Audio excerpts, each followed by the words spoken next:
You're going to see, like here, you can jump a lot higher than you might otherwise would, or you can jump a lot farther. So far the run seems to be doing very well. These blocks here, these ice blocks, when you grab onto them will fall. You're going to notice some spikes on the ground. If the player touches the spikes, that is a death. They have to start the room over. You don't have to start the chapter over, at least not in this run. If you're trying to do a certain special category, you might have to. But as far as this goes, you just restart the room. So it can be not too bad. There are certainly some rooms where there's a lot more time lost on a death, but in a variety of cases, I think about the average death is about 4 seconds of time loss. Depend. And here we go. Going to go ahead and head up around it. And there's a quick drop down. You can see that because they're aligned with that wall there, they can actually hop off at the last second, just barely avoiding the spikes. They're going to go ahead and cross the gorge, and that is Chapter 1 completed.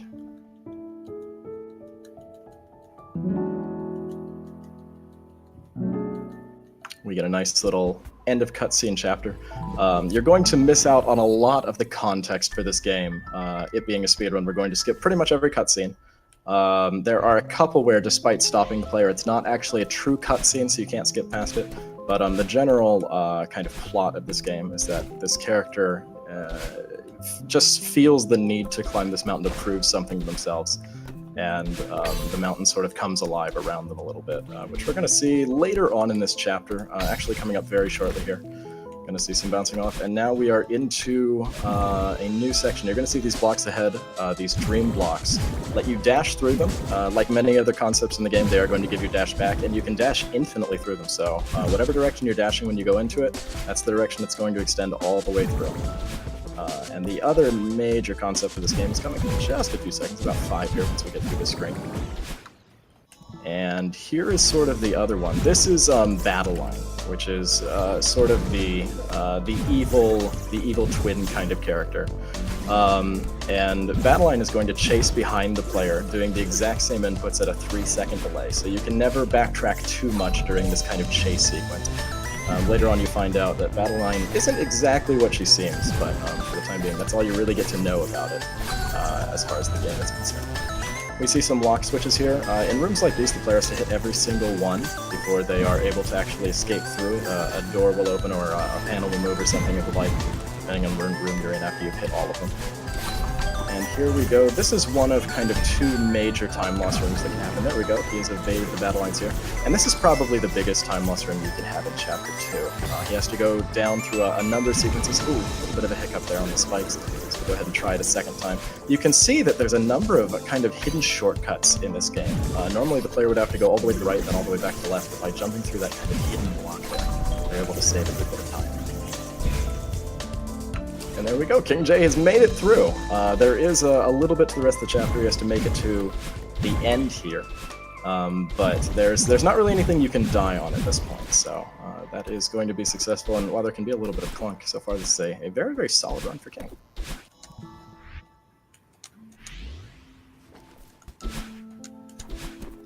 Alright, and we're through the dream sequence now. Now he's going to go back through the same area without the help of the dream blocks. Up above, you might have just seen a small glimpse of Theo.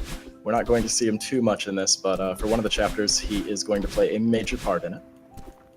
In the run itself, Theo would be, I guess, kind of a small supporting character in the actual game, but in the run, you're going to skip pretty much everything Theo-related, with the exception of a couple of things.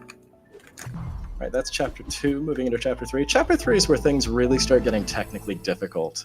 In fact, Chapter 3 is probably one of the biggest hurdles for new players coming into the speedrun. In Chapter 3, we're going to be introduced into some dust balls here, and you can see them just kind of hanging out there looking around.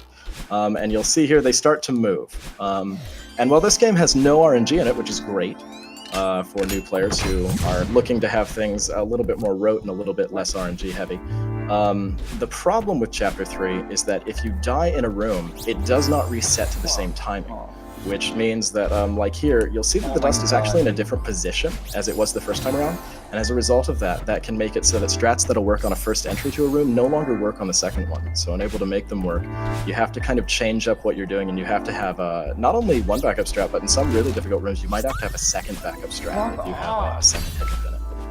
There we go, picking up a strawberry. Strawberries are optional in this game. They don't do anything besides affect the ending cutscene a little bit, depending on how much you get. And they're just a nice optional challenge for players that feel like doing it. There's a nice little dash across that. There's a number of different kinds of dashes that you can actually do in this game. Most players are really only familiar with a jump dash the first time you're introduced to it, and later on you might be introduced to a few more, but there's multiple kinds of dashing. And you'll notice that if the player dashes for long enough on the ground, they can jump off of it, and because they've touched the ground long enough, not only do they get their dash back, but they maintain all their speed. And in doing so, the player is able to circumvent a number of challenges. They're able to really get through a lot of things in either a very fast time or able to circumvent it. Here we go, heading up, and there we go. There are two really kinds of popular dashes. There's a hyper dash where you will dash along the ground and jump at the last moment. And there's a wave dash where you will jump and dash back towards the ground. And the differences between the two and why you would want to do one or the other just kind of depends on the level that you're on. There's a nice little hyper dash right there, and by doing so, they're able to skip the wall and skip getting that green gem.